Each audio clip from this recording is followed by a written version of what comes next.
We're about to talk about a princess, a real, actual princess, who strapped herself into a military jet aircraft, flew over the Mediterranean Sea, completely alone with zero instructor help, and stuck the landing like it was nothing. No cap, this happened. And the wild part? She's only 20 years old. Meet Princess Leonor of Spain. And trust me, she is built very, very different. Born on October 31st, 2005, Halloween of all days, Princess Leonor is the eldest daughter of King Felipe VI and Queen Letizia of Spain. As Princess of Asturias, she is the designated heir to the Spanish throne.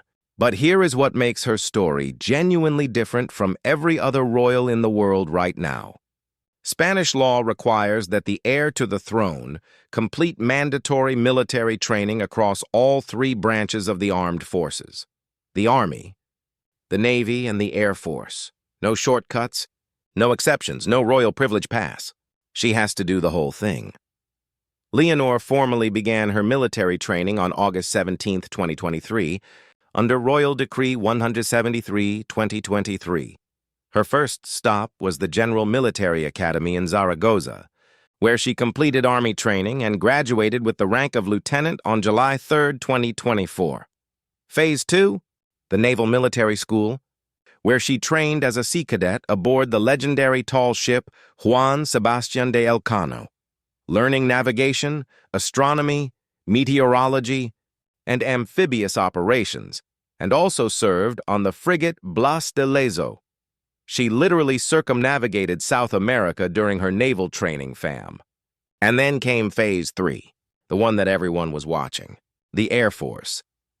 On September 1st, 2025, Princess Leonor reported to the General Air and Space Academy, known in Spanish as the AGA, located in San Javier, Murcia. This is not some casual training campus. Among Spain's military community, this base is nicknamed La Cueva, which means the cave, because of its exceptionally brutal training standards. The dropout rate here is high. Not everyone makes it. Leonor showed up anyway. On her very first day at the academy, Leonor signed the Book of Honor and wrote, "Today, I begin the third stage of my military formation. I enthusiastically face this course, in which I will have the opportunity to start my aeronautical preparation." Then she changed into her flight suit, walked out to the 792 Squadron's flight area, and boarded a Pilatus PC-21 training aircraft for the very first time, receiving technical briefings from her instructors. When reporters asked how she felt, she said simply, "Little by little, eager to learn." Low-key, the most disciplined response you'll ever hear from a 19-year-old. Let's talk about what daily life at San Javier actually looks like. Revel, that means wake-up call, is at 6:30 in the morning. Classes and training run until 6 p.m. Lights out is at 10:15 p.m. every single day. Leonor was assigned to the 78th class of the academy as a fourth-year student with the rank of second lieutenant, a group of 75 cadets. She was not given a royal shortcut through the curriculum. She joined her classmates in the same grind, the same schedule, the same pressure. The only notable difference? She had her own dedicated Pilatus PC-21 aircraft that she did not have to share. A small royal perk, but the training itself, identical. Before we get to the first solo flight, we need to talk about the aircraft itself, because this is not some little propeller hobby plane. The Pilatus PC-21, designated E-27 in Spain, is a Swiss-made advanced training aircraft. Spain operates 40 of them. It is designed specifically to prepare military pilots for the demands of modern air combat operations. Fast, technically complex, and demanding, this thing requires precision, calm under pressure, and serious technical knowledge to fly. For context, this is the aircraft that eventually leads to cadets qualifying for fighter jets like the Eurofighter. The PC-21 is not the end goal.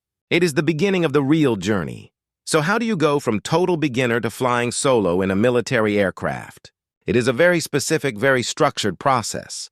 Stage 1 is the CBT, computer-based training. This is essentially a basic desktop flight simulator with 3 screens that show you what the exterior environment looks like, plus a replica of the aircraft controls. Think of it as the video game version before you get anywhere near a real cockpit. You learn the instruments, the procedures, the emergency protocols. All of it on screen until it is locked into your brain. Once you pass the CBT, you step up to the FTD, the full flight training device. This is a completely different level. It replicates the actual Pilatus PC-21 cockpit in full detail and gives you a 180-degree visual field that makes it feel virtually identical to the real aircraft. You're wearing the full flight gear, helmet, G-suit, oxygen mask, all of which weighs approximately 7 kilograms on your body. You are experiencing the cockpit, the instrument panels, the physical weight of the equipment. And it is not until your instructor says you are ready that you take the next step. Then comes the moment you step into the real aircraft for the first time. But you are not alone yet. Your very first flights are done alongside an instructor. They guide you through every maneuver.